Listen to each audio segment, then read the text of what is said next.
All right. Today, we'll be picking up where we left off with Fahrenheit 51, and we left off on page 44. I am currently at our stopping place so that I don't forget to say where we're going to stop. So we'll make it from page 44 to page 48. So right here where it says doors slammed, then that is where we will stop with the doors slamming.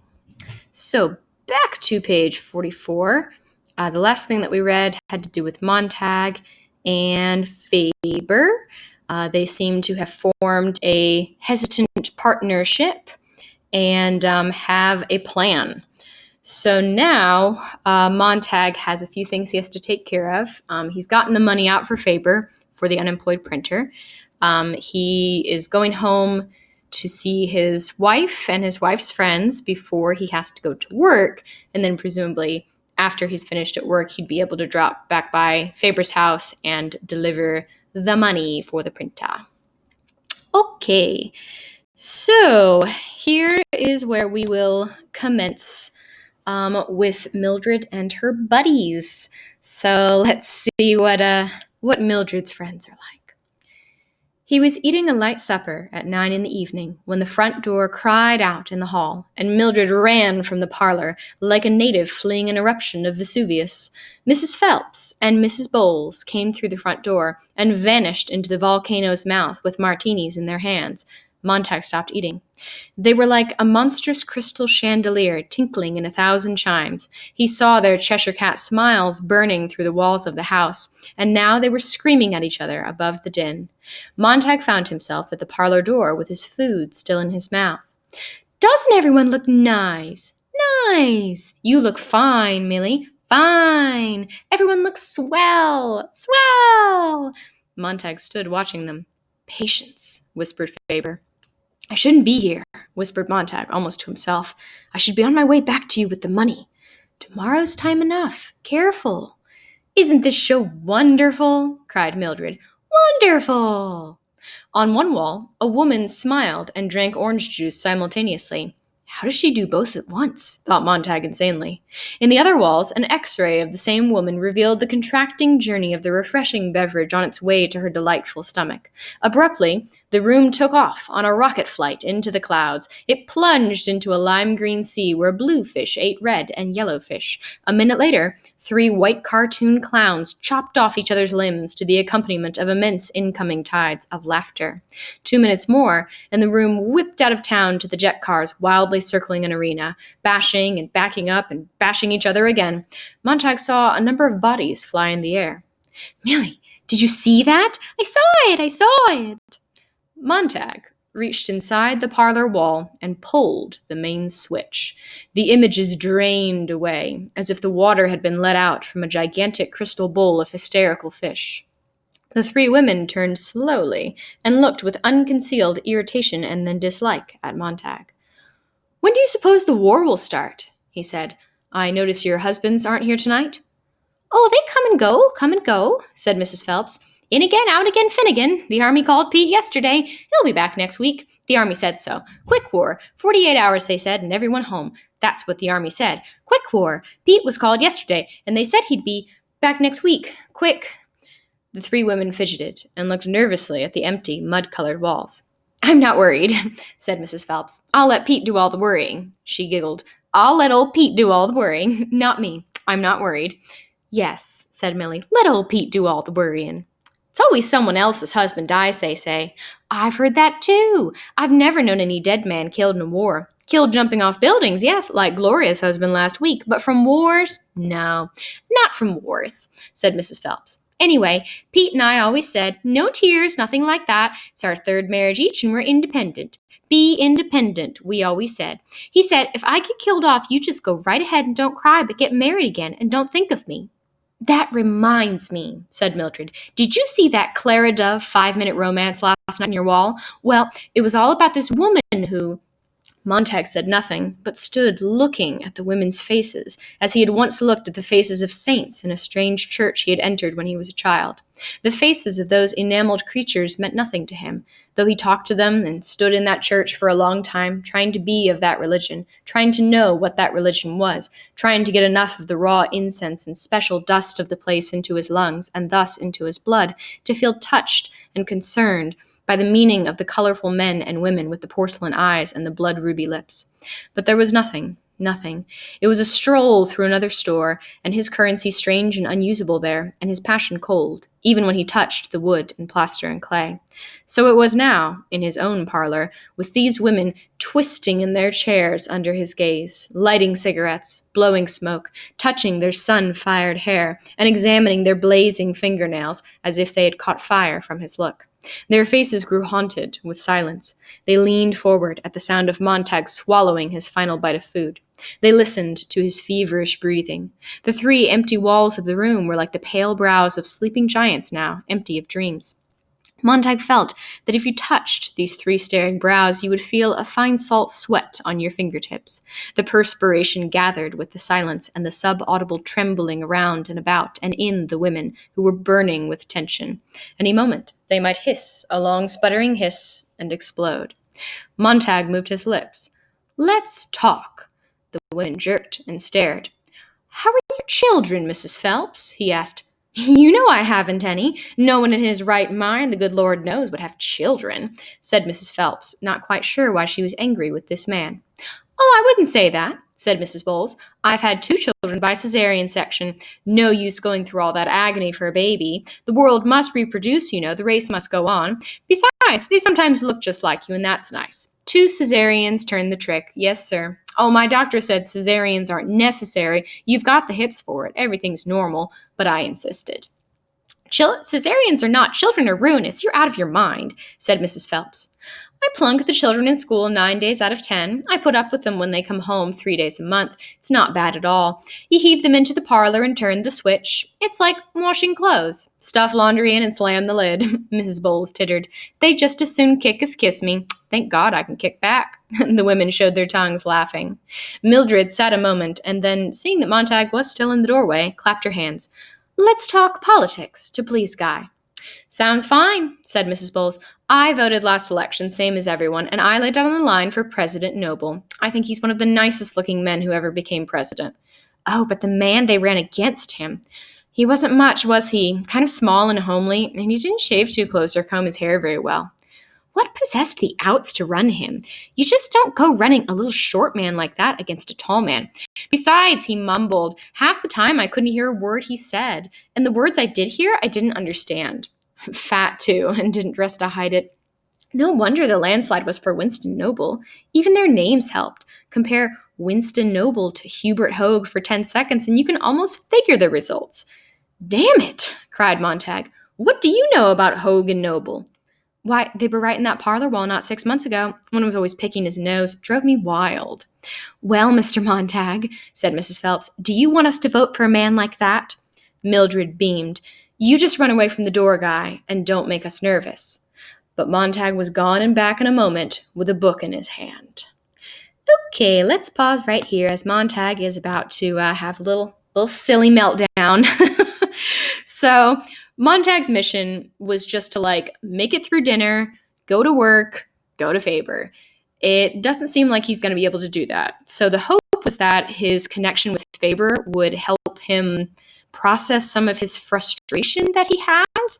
But man, these women have triggered him majorly, and he is about to let loose on them in the most self-incriminating way possible. So right from the beginning, I'm sure you probably got the sense that these were not intellectually deep women. Even their greetings to one another, repetitive, shallow, empty. They are very, very enchanted by this television show, The White Clown, which has a plot that I cannot follow. The journey of the journey of orange juice through a woman's body, fish, clowns chopping off each other's limbs, just random, violent craziness and chaos going on there. So, Maybe it's one of those shows where you have to watch the whole series to get it, but yeah, it seems a bit confusing at first glance. So then Montag has had enough. He unplugs the television. Dun dun dun. So first we hear from Mrs. Phelps. Mrs. Phelps's husband has been called to the war. What's the word I'm looking for? Her affection levels for her husband seem to be debatable. So she doesn't seem concerned, which, I mean, maybe she really doesn't think there is anything to worry about. But it seems like even if she did have something to worry about, it's our third marriage each and we're independent. If I get killed off, you just go right ahead, don't cry, get married again, and don't think of me. I mean, what a disgusting way to think of your relationship as something, disposable and replaceable. So that's not great. And then we start talking about children. Here we start to hear from Mrs. Bowles, Mildred's other cringy friend, who has children but doesn't seem to care about them very much. Seems to have just had children so the race can go on. The nicest thing she says about them is sometimes they look just like you, and that's nice. So I think that's like the most narcissistic reason I've ever heard for having kids, but okay. Doesn't seem to want to deal with them, just kind of ships them off to school, makes them watch television, doesn't seem to have any sincere affection for her own children. Then we get to the political world. We're learning so much about this society here. The ins and the outs are our two political parties. And the women seem to base their primary voting decisions on attractiveness. Well, this guy was sexy, and this guy wasn't sexy. So, of course, I wouldn't vote for the one that wasn't sexy. It's very, very shallow, once again. Doesn't seem to know anything about political beliefs, if there even is such a thing in this society. Beatty kind of implied to us that, maybe politics has been boiled down to kind of superficial nonsense rather than meaningful things. So, anyways, Montag has had enough hearing these women speak, and he has brought a book to them. Now, this is moronic on so many levels. I mean, first off, of course, these women could very easily turn him in. I mean, at least Mildred has a little bit of self-interest in not turning in her own husband and potentially watching her house burned. But if Mrs. Phelps and Mrs. Bowles, correctly deduce that Montag has some illegal books in his house, they have very little reason to not turn him in. It doesn't seem like they have a really deep friendship with Mildred, so even if she appealed to them, I don't know if that would be enough. And then secondly, just think about, what is Montag trying to accomplish here? I mean, these women are so far gone intellectually. What on earth is a book going to do? What could he possibly hope would be the effect of exposing these women to literature? So let's see how reading the book goes. So Mildred says, "Guy! Damn it all, damn it all, damn it. What have you got there? Isn't that a book? I thought that all special training these days was done by film." Mrs. Phelps blinked. "You reading up on fireman theory?" "Theory hell," said Montag. "It's poetry." "Montag!" A whisper. "Leave me alone." Montag felt himself turning in a great circling roar and buzz and hum. "Montag, hold on, don't. Did you hear them? Did you hear these monsters talking about monsters? Oh God, the way they jabber about people and their own children and themselves, and the way they talk about their husbands, and the way they talk about war. Damn it, I stand here and I can't believe it." "I didn't say a single word about any war, I'll have you know," said Mrs. Phelps. "As for poetry, I hate it," said Mrs. Bowles. "Have you ever read any?" "Montag," Faber's voice scraped away at him. "You'll ruin everything. Shut up, you fool." All three women were on their feet. "Sit down." They sat. "I'm going home," quavered Mrs. Bowles. Montag, please, in the name of God, what are you up to?" pleaded Faber. "Why don't you just read us one of those poems from your little book?" Mrs. Phelps nodded. "I think that'd be very interesting." "That's not right," wailed Mrs. Bowles. "We can't do that." "Well, look at Mr. Montag. He wants to. I know he does. And if we listen nice, Mr. Montag will be happy, and then maybe we can go on and do something else." She glanced nervously at the long emptiness of the walls enclosing them. Montag, go through with this and I'll leave. The beetle jabbed his ear. What good is this? What'll you prove? Scare hell out of them, that's what. Scare the living daylights out. Mildred looked at the empty air. Now, Guy, just who were you talking to? A silver needle pierced his brain. Montag, listen, only one way out. Play it as a joke. Cover up. Pretend you aren't mad at all. Then walk to your wall incinerator and throw the book in. Mildred had already anticipated this in a quavery voice. Ladies, once a year every fireman's allowed to bring one book home from the old days to show his family how silly it all was, how nervous that sort of thing can make you, how crazy.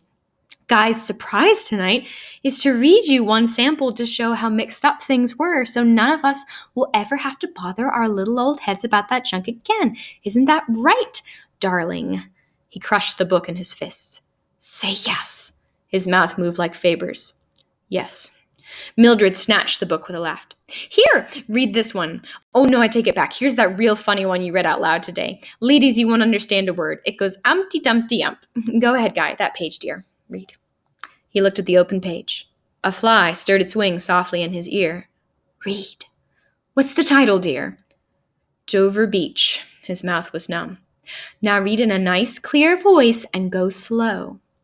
The room was blazing hot. He was all fire, he was all coldness. They sat in the middle of an empty desert with 3 chairs and him standing, swaying, and him waiting for Mrs. Phelps to stop straightening her dress hem and Mrs. Bowles to take her fingers away from her hair. Then he began to read in a low, stumbling voice that grew firmer as he progressed from line to line, and his voice went out across the desert into the whiteness and around the 3 sitting women there in the great hot emptiness. The sea of faith was once too at the full and round earth's shore, lay like the folds of a bright girdle furled, but now I only hear its melancholy, long, withdrawing roar, retreating to the breath of the night wind down the vast edges drear and naked shingles of the world. The chairs creaked under the 3 women. Montag finished it out. Ah, love, let us be true to one another, for the world which seems to lie before us like a land of dreams, so various, so beautiful, so new, hath really neither joy, nor love, nor light, nor certitude, nor peace, nor help for pain. And we are here, as on a darkling plain, swept with confused alarms of struggle and flight, where ignorant armies clash by night. Mrs. Phelps was crying. The others in the middle of the desert watched her crying grow very loud as her face squeezed itself out of shape. They sat, not touching her, bewildered by her display. She sobbed uncontrollably. Montag himself was stunned and shaken. Shh, said Mildred. You're all right, Clara. Now, Clara, snap out of it. Clara, what's wrong? I sobbed Mrs. Phelps. Don't know, I just don't know. Mrs. Bowles stood up and glared at Montag.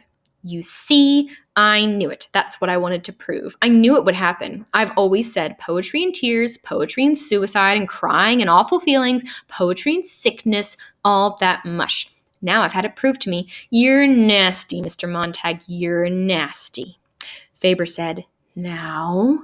Montag felt himself turn and walk to the wall slot and drop the book in through the brass notch to the waiting flames. Silly words, silly, awful, hurting words, said Mrs. Bowles. Why do people want to hurt people? Not enough hurt in the world. You've got to tease people with stuff like that. Clara, begged Mildred, pulling her arm. Come on, let's be cheery. You turn the family on now. Go ahead, let's laugh and be happy. Now stop crying. We'll have a party. No, said Mrs. Bowles. I'm trotting right straight home. You want to visit my house and family? Well and good, but I won't come in this fireman's crazy house again in my lifetime. Go home. Montag fixed his eyes upon her quietly. Go home and think of your first husband divorced and your second husband killed in a jet and your third husband blowing his brains out. Go home and think of the dozen abortions you've had. Go home and think of that and your damn cesarean sections too and your children who hate your guts. Go home and think how it all happened and what did you ever do to stop it. Go home, he yelled, before I knock you down and kick you out of the door. And that's where we're gonna stop. So Montag has verged into like full mental breakdown territory here. To be fair, I think this is what we'd all probably really like to say to Mrs. Phelps and Mrs. Bowles. Their ridiculous lives and attitudes towards things that should be important to them are absolutely infuriating. But let's talk about the poem here. So, Montag chooses, well, I guess technically Mildred chooses, flips to a random page to read the book, or to read the poem, Dover Beach. So the poem Dover Beach was written in the 1800s by Matthew Arnold. So it's a much more old-fashioned poem. So since it is an older poem, I'm sure you noticed some kind of obscure vocabulary words there. The poem was originally written by Matthew Arnold to describe what he perceived as a stepping away from religion and a loss of faith. So he starts to express that with this symbol in the first line, the sea of faith. So if we imagine religious faith as a sea, it used to be right up next to the shore, and girdle furled kind of describes like the motion of the waves, like when they get close to shore, you know, how they sort of crash against there. That curling motion is the girdle furled. So the sea of faith used to be close to the shore, but now it's melancholy, it's withdrawing, it's retreating, it's dreary. This faith has been lost. And one word that I had to look up, shingles in this context is actually different from like shingles on a house. It is a old-fashioned British term used to describe pebbles on a beach. So the pebbly beaches no longer have the sea of faith upon them. It is gone. And then this second part, we have some more positive language. You know, if we were just looking at individual words, we'd be seeing this positive word choice. But the positivity is defined by its absence, by the fact that it's not there. The illusion of the land of dreams, which seems beautiful but isn't. There's no joy, no love, no light, no certitude, no peace, no help for pain. So ultimately, this illusion world turns out to be shallow and empty. I'm sure you've seen some connections here. So thinking about why Ray Bradbury would choose this poem, there's lots of possibilities. So this is only the second half of the poem that Montag reads, actually. So obviously he chose this poem and this part intentionally. And perhaps the image he wanted to connect was the loss of faith. We know this is a world that doesn't seem to have embraced any sort of faith, any sort of religion. Maybe he just wants to think about the loss of knowledge. This is definitely a world that has abandoned that as well. Maybe the image that he wanted to emphasize was the illusion world, the world that seems like it should be so happy and so great, but really is full of nothing and is empty and is painful, as evidenced by the mass rate of suicide in this country at this time. Perhaps another connection could be the ignorant armies clashing by night. This war that's going on is such a mystery, seemingly even to the people who are involved in it. What kind of war takes 48 hours? What weapons are we dealing with here? It doesn't seem to be something that there's a lot of communication about or that the government is very transparent about. So there's a lot of possibilities for connection here. But ultimately, the picture that is painted of this world that Matthew Arnold describes, which we assume is meant to reflect in some way the world of F451, is dark and dreary and melancholy and hopeless and, just not a great place. So,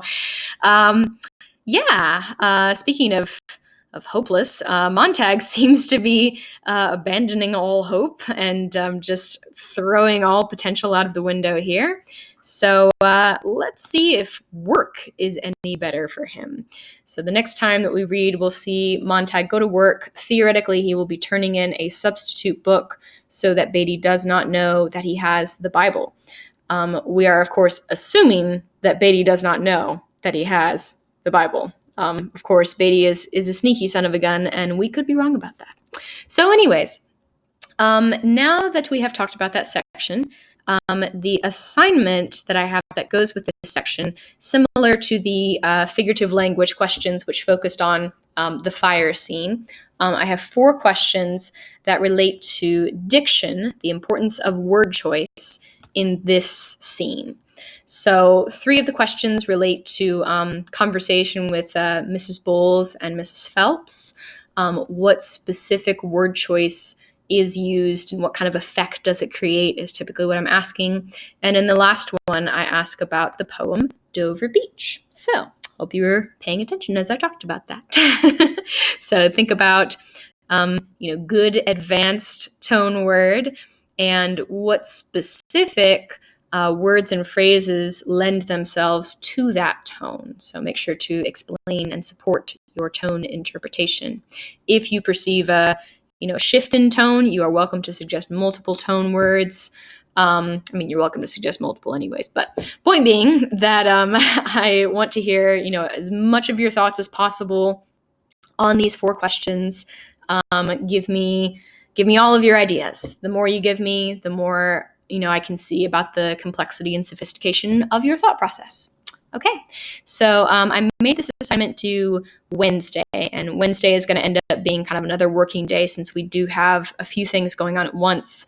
Hopefully you guys have been working on your narratives, and hopefully you've been keeping up with the Part 2 questions, and we have this assignment today. I've got another little thing for tomorrow, so I think we'll be due for a working day to play some catch up by Wednesday. Okay.